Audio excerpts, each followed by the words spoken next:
C'est ici, en haut de la colline Sainte-Croix, que tout a commencé pour Metz. À cette époque, la ville s'appelle Divo-du-Rhum et fait partie alors de ce qu'on nomme la Gaule. Ensemble, nous allons partir à la découverte de deux de ces peuples. Les Médiomatriques tout d'abord, qui étaient installés ici, à Divo-du-Rhum, mais également des Leuques, qui contrôlaient le sud de la région Lorraine actuelle. À travers ce voyage qui nous emmènera dans les vestiges antiques de notre région, nous allons faire un bond de près de 20 siècles en arrière afin de comprendre qui étaient nos ancêtres les Gaulois, ici en Lorraine, mais surtout quelles ont été les conséquences de l'annexion romaine par les troupes de Jules César.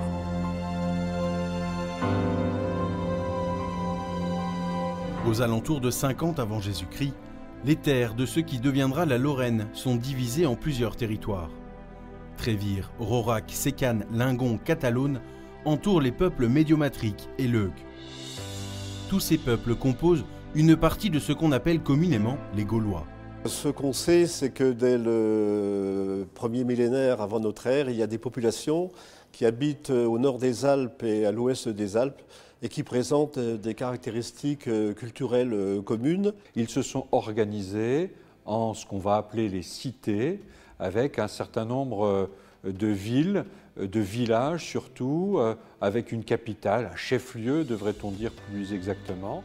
Les Médiomatriques, qui occupent la Basse-Moselle, ont pour capitale Divo-du-Rhum, un oppidum vivant principalement du commerce, en échangeant par exemple le sel, recueilli dans la vallée de la Seille, contre des produits méridionaux, comme le vin par exemple. Les Médiomatriques présentent différentes caractéristiques, mais entre autres, effectivement, celle de pratiquer le commerce. Mais enfin, ce commerce, il existe déjà avant la conquête romaine, dans la mesure où il y a un commerce sur de longues distances qui est pratiqué. Ils commercent entre eux, ils commercent avec leurs voisins, donc c'est des céréales, c'est de l'élevage hein, qui sont un peu la base de leur quotidien, et puis avec le monde romain évidemment, qui est tout proche, et ça, tout cela entraîne une grande prospérité dans la ville, une grande prospérité qui évidemment élève le niveau de vie, et puis qui leur permet d'acheter des productions qu'eux-mêmes n'ont pas, à commencer par du vin. Le peuple médiomatrique entretient de nombreux échanges commerciaux avec sa propre monnaie, le statère. Ces pièces sont la plupart du temps frappées d'une représentation de cheval ou de cavalier. Plus au sud, ce sont les Leuques qui peuplent les terres. Ils sont à l'origine de deux oppidums principaux, dont l'un d'eux se dénomme Tullum. Alors les Leuques, ce sont des gens qui vivent également du commerce, qui se sont toujours installés dans des places à proximité de cours d'eau, des places en hauteur, mais ce sont surtout des gens qui sont dans la conciliation. Ils ne vont pas prendre les armes contre Rome, ça va d'ailleurs être une récompense, on le verra pour leur principal oppidum, hein, pour Toul, hein, Tullum, qui bénéficie davantage grâce à cette sorte de soumission. Ils ont su tirer très vite leur épingle du jeu en se mettant toujours à la merci du plus fort. Il faut imaginer les peuples qui habitent nos territoires, le grand quart nord-est de la France, la Belgique, le Luxembourg, l'Allemagne, la Sarre, la Rhénanie-Palatinat, comme étant des peuples avec quelques spécificités particulières, mais étant globalement des peuples assez identiques. En 58 avant Jésus-Christ, le général romain Jules César commence à envahir la Gaule et malgré l'immense armée soulevée par Vercingétorix, César l'emporte 6 ans plus tard, en 52 avant notre ère. Pour autant, la domination romaine n'impacta pas l'organisation ni les territoires de ces peuples, et c'est une cohabitation plutôt sereine qui se met en place. Les transformations vont se faire très lentement. Il ne faut pas imaginer du jour au lendemain les Gaulois abandonnant leur bret, c'est-à-dire leurs pantalons, pour passer à la toge. C'est une transformation de population avec leur culture qui voit cette culture se transformer pour devenir une culture d'inspiration plus ou moins largement romaine. Après l'invasion romaine, décision est prise par les vainqueurs de rattacher les territoires médiomatriques et leuques à la Gaule belgique. Jules César écrira d'ailleurs à propos des Belges « De tous les peuples de la Gaule, les Belges sont les plus braves ». Mais comment faut-il comprendre cette phrase? Il faut savoir que déjà, les traductions varient, on n'est plus forcément dans l'esprit qu'avait dit Jules César, et donc on peut le comprendre évidemment comme ce sont des braves, des gens valeureux, vigoureux. On peut aussi le comprendre comme ce sont des braves, vous voyez, voilà, ce brave peuple, mais il faut savoir que Jules César n'a pas beaucoup d'estime, de manière générale, quand on lit l'ensemble de la guerre des Gaules, n'a pas beaucoup d'estime pour l'ensemble des tribus qui peuplent la Gaule. Les chemins gaulois se développent et peu à peu, ils sont élargis et recouverts de pavés. Ces routes permettent d'abord aux troupes militaires de se déplacer plus facilement, mais elles auront d'autres fonctions bénéfiques, notamment pour le commerce. Grâce aux nombreux et divers axes présents sur les territoires de l'Est de la Gaule, le commerce est en plein essor.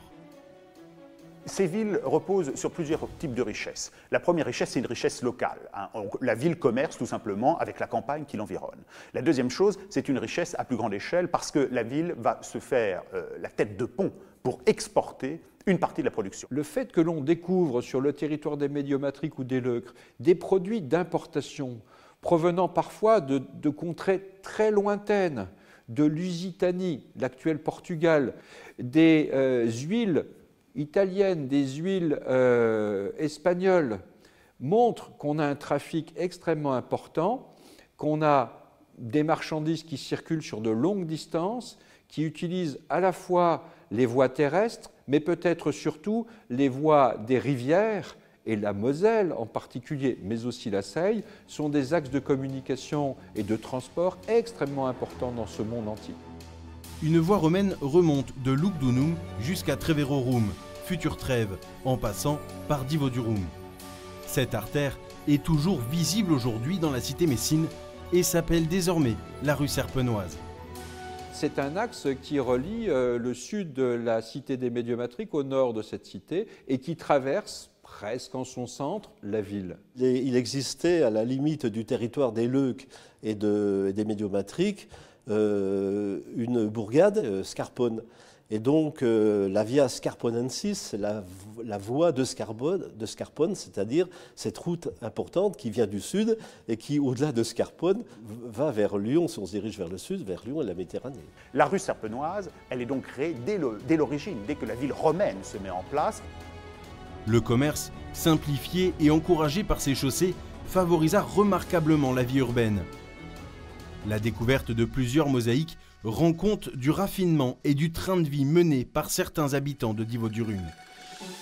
Les mosaïques, pourquoi? Parce que déjà, c'est un savoir-faire qui demande énormément de temps. Il faut faire de tout petits morceaux, vous savez, ces fameuses petites tesselles. La plupart sont en marbre pour des questions de résistance.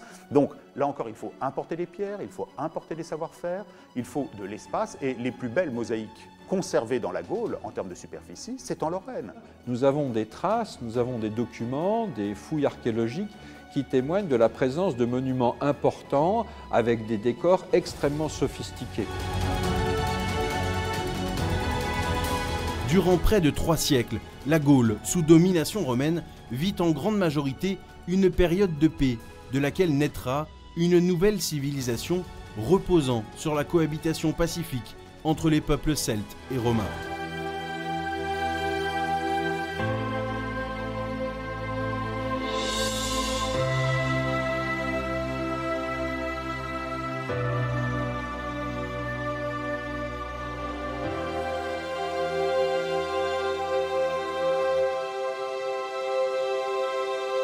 Les Médiomatriques, ce peuple gaulois à l'origine de la ville de Divodurum, s'installe donc ici, au confluent de la Moselle et de la Seille.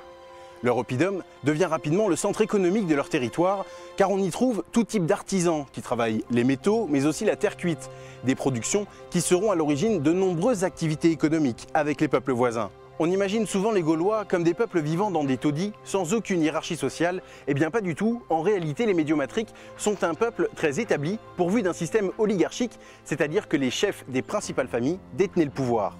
Mais à partir de 58 avant Jésus-Christ, les troupes romaines de Jules César s'emparent du territoire. Commence alors un nouveau virage dans l'histoire de la ville de Metz. Metz, une ville dont les fondements remontent à plus de 2000 ans.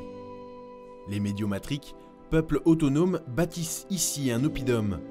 Mais lorsque la Gaule est conquise par Jules César, leur peuple est intégré pacifiquement à l'envahisseur. Commence alors la période communément appelée gallo-romaine. C'est une période de transformation et de modernisation pour la ville. La ville de Metz, dans l'Antiquité romaine, est une capitale, la capitale de la cité des Médiomatriques. Et cette grande ville romaine s'équipe de toute une série d'équipements. Un amphithéâtre, des temples, un forum, et puis plusieurs ensembles thermaux. Les thermes, un élément emblématique des cités romaines. Ces bains privés ou publics permettaient aux habitants de conserver de bonnes conditions d'hygiène et participaient donc au maintien de la santé publique. Et Metz, appelée autrefois Divo de Rome, ne déroge pas à la règle. Aujourd'hui, ces vestiges de thermes gallo-romains se trouvent à la base du bâtiment du musée de la Cour d'Or. Nous sommes ici à l'emplacement des thermes de la ville haute, sur la colline Sainte-Croix. Au sommet de la ville, les Romains établissent un ensemble thermal.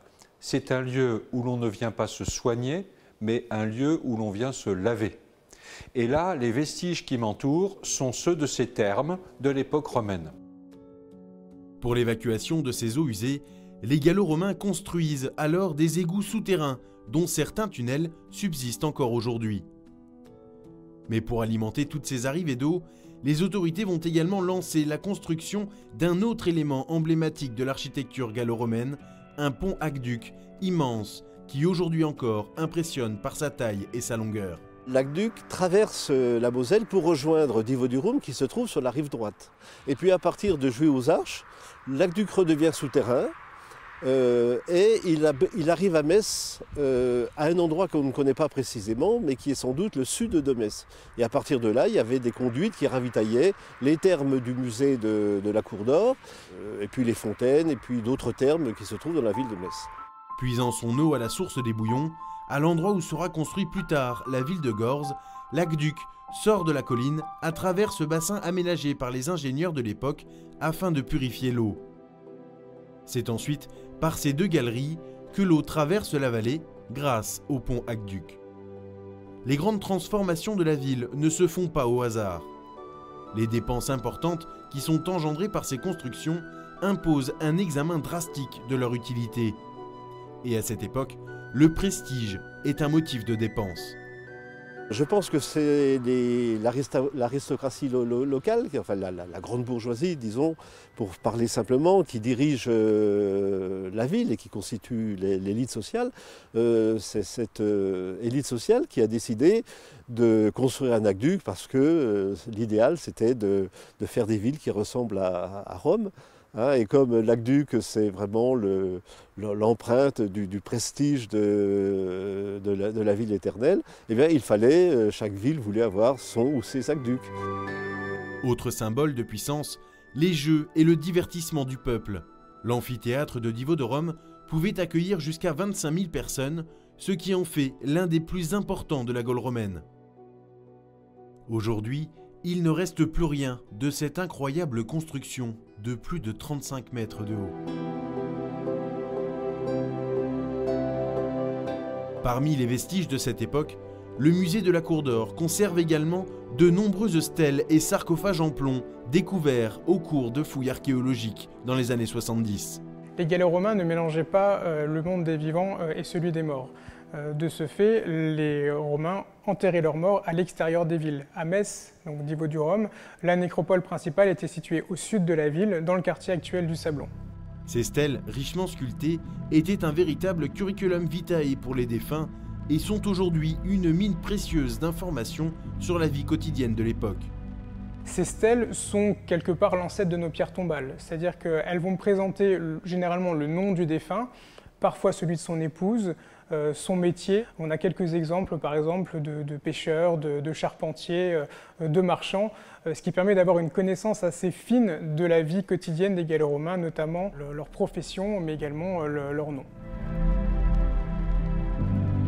Ces stèles étaient positionnées sur la partie supérieure de la sépulture, avec en dessous soit une urne où les cendres du défunt étaient contenues, ou alors parfois des sarcophages, par exemple les sarcophages en plomb conservés au musée de la Cour d'Or, qui contenaient le défunt dans son entièreté. Devenue une cité riche et prospère, Divo de Rome attise la convoitise. Et lorsque les assauts des peuples germaniques menacent la cité, les autorités de la ville décident de construire des remparts de pierre. Et pour ce faire, les Romains ne vont pas hésiter à réemployer les blocs de pierre que constituent alors les stèles funéraires. Sur cette façade de la colline Sainte-Croix, au nord de Metz, il reste encore des traces de ces murs défensifs. Derrière nous se trouvent les vestiges de la muraille de l'Antiquité tardive. En effet, au début du IIIe siècle, les premières invasions barbares, ce qu'on appelait les invasions barbares, ce qu'on appelle plutôt les incursions germaniques, ont lieu avec des peuples venus de l'Est, des peuples d'origine germanique comme les Alamans, les Huns, qui vont venir effectuer des raids sur notre territoire. Et pour se protéger, pour se défendre, la ville de Metz, comme d'autres, va se munir d'une muraille construite en petit moellon. Et d'ailleurs, pour fonder ce mur de fortification, les habitants de Metz vont récupérer les stèles de la nécropole du Sablon pour ériger ce mur qui est derrière nous. Des milliers d'années ont passé depuis l'époque gallo-romaine de niveau de Rome. Mais aujourd'hui encore, les vestiges témoignent du riche passé de la ville de Metz et rendent compte de l'importance de Divo de Rome. Les trouvailles archéologiques qui permettent aujourd'hui de découvrir l'histoire gallo-romaine de Metz se sont faites une à une et à des périodes différentes.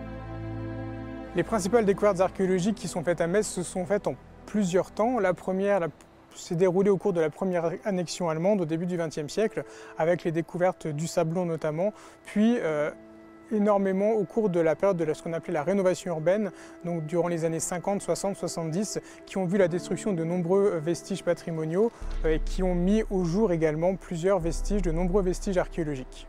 2000 ans d'histoire se mêlent aujourd'hui dans les rues de Metz. Les bases gallo-romaines de la cité sont aujourd'hui toujours visibles et permettent de se rendre compte combien l'histoire de la ville a côtoyé toutes les époques de la civilisation occidentale.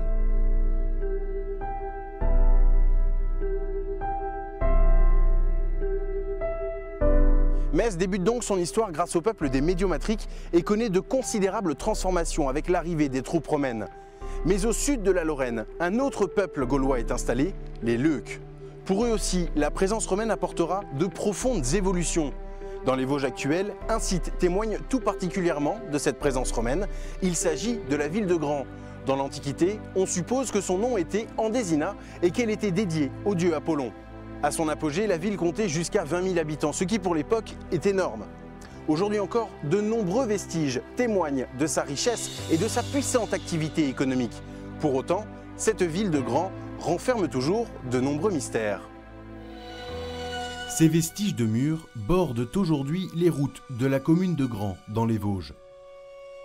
Ces restes de construction témoignent de l'époque fastueuse de la cité gallo-romaine. Au 1er siècle avant Jésus-Christ, ce territoire appartenait au peuple celte des Leucs. Mais après la défaite des Gaulois face à Jules César, l'ère gallo-romaine va être à l'origine de nombreuses constructions. Les souvenirs de cette époque sont aujourd'hui conservés au musée de Grand. Ces milliers d'objets sont répertoriés et renseignent sur le passé fastueux de la ville. Nous nous trouvons dans l'espace du musée. Ce musée rassemble des collections issues des fouilles menées depuis le XIXe siècle. Et encore aujourd'hui, des recherches se poursuivent avec le ministère de la Culture pour pouvoir réaliser de nouvelles recherches, des nouvelles fouilles, des prospections géophysiques pour tenter de répondre à l'une ou l'autre de ces questions. Beaucoup de questions auxquelles les experts n'ont toujours pas trouvé de réponse. Au début du XXe siècle, le célèbre historien et philologue Camille Jullian, auteur de la monumentale Histoire des Gaules, n'hésitera pas à qualifier cette cité de mystérieuse. Tout au long des recherches dont fut l'objet la ville de Grand, de nombreux restes mettant en avant une forte dévotion au dieu Apollon sont découverts. On a trouvé des sculptures en relation avec Apollon, des dédicaces aussi qu'on appelle des ex-voto sur une plaque en bronze avec donc des mentions de ce dieu. Donc le dieu du soleil, mais le dieu aussi de la divination. Et ça, c'est sans doute en rapport avec le culte ici particulièrement important dédié à ce dieu solaire. Outre ces vestiges à connotation religieuse, des milliers d'objets du quotidien ont été exhumés lors des fouilles archéologiques. Ces semelles de chaussures par exemple, ou ce gobelet en céramique fine métallescente sont aujourd'hui de précieuses preuves de la vie quotidienne antique. Le musée conserve plusieurs centaines de trouvailles recueillies lors des fouilles, principalement dans les dizaines de puits que comptait la ville romaine.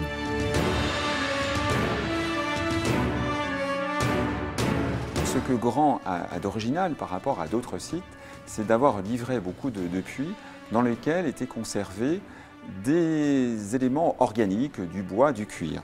On en a ici un exemple avec ces tablettes en bois qui étaient recouvertes d'une surface de cire et sur lesquelles on pouvait écrire avec ces stylets. Les milliers d'objets en fait, découverts à Grand permettent d'évoquer de nombreux aspects, et notamment donc, la vie quotidienne dans cette ville du 1er au 4e siècle de notre ère.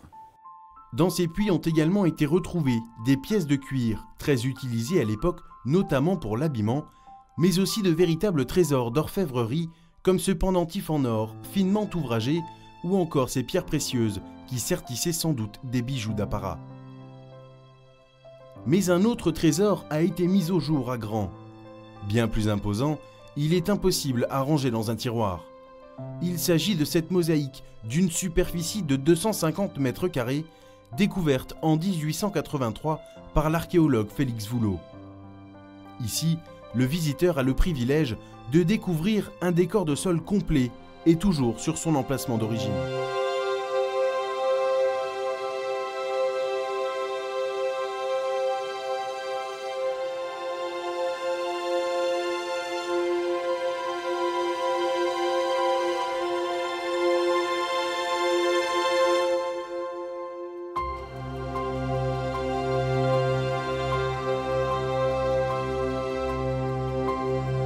Depuis le XIXe siècle, les hypothèses ont beaucoup évolué quant à l'interprétation de ce bâtiment, donc avec une forme caractéristique des basiliques, mais qui pouvait également avoir d'autres fonctions.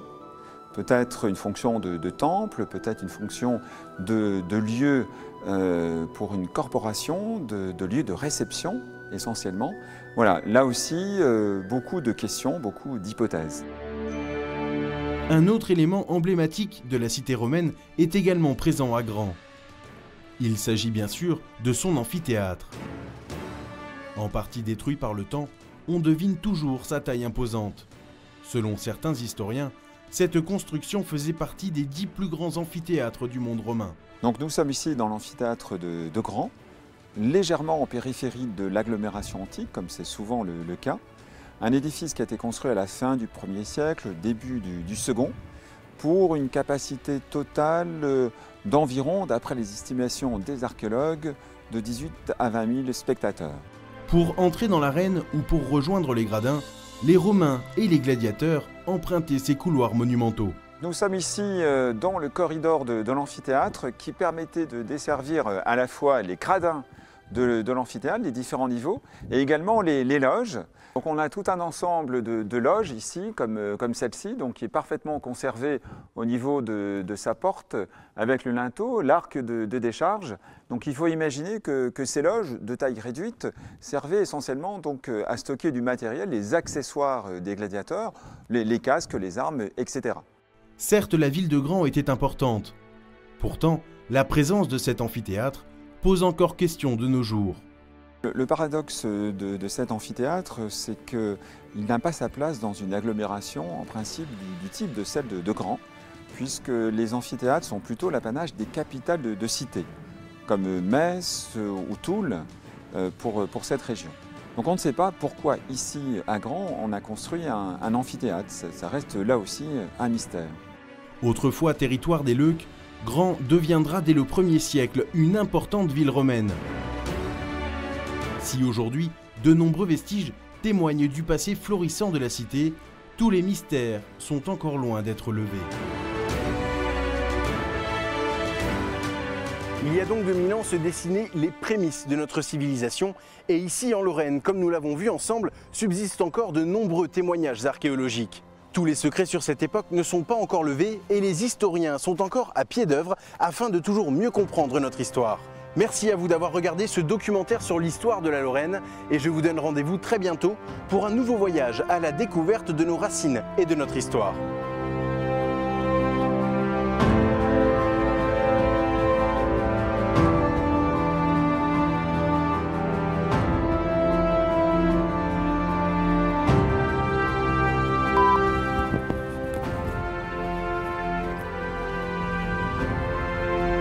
Metz commence donc son histoire sous domination. Non, pas du tout.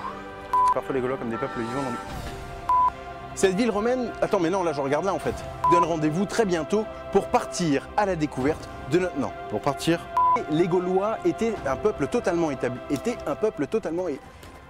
Eh bien non, pas du tout. En réalité, les médiomatriques... En réalité... Je vais y arriver.